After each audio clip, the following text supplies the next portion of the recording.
Vrasjet e fundit si dhe arrestimi i 3 personave të dyshuar si vrasës me pagesë kanë sjellë në Durrës drejtorin e përgjithshëm për krimin e organizuar Ardian Qipa dhe drejtorin e prokurorisë së krimeve të rënda Blerim Tominaj. Ata bën të ditur arrestimin e oficerit të Shish Florian Bushi, i cili akuzohet se ka nxjerrë të dhëna sekrete të vrasjes së ndodhur në Fier, ku mbeti viktim Denis Kasaj dhe u plagosën Klement Kastrati dhe Edmond Margariti. Është shtetës si Florian Bushi, është punonjës i Shishit, i cili është arrestuar sot me kërkesën e prokurorisë krimeve të rënda për veprën penale të parashikuar në një 319 fillimisht, dhe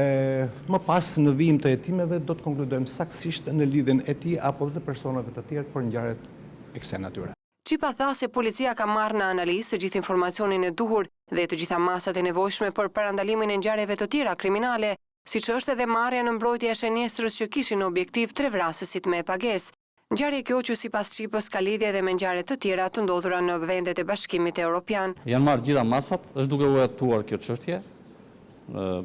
Ke marrë në analizë gjithë informacionin, jemi në bashkëpunim me partnerët, pasi këto janë ngjarje të cilat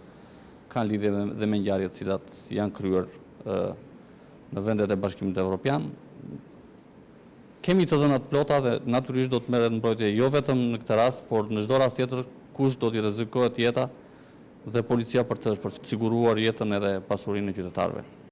Drejtori i policisë së Durrësit Perlat Çullaj deklaroi se vrasja e Ervin Kodrës dhe Endri Çaushajt kanë lidhje me rrëmbimin e më pas ekzekutimin e Gazmend Çollakut, për të cilët po punohet intensivisht në identifikimin e autorëve të krimit. Po dy të parat ne mendojmë se kanë lidhje me njëra tjetrën, ndërsa ngjarjet e tjera, parandalimi i Shiakut dhe vrasja e Krus nuk kanë lidhje me këtë ngjarje.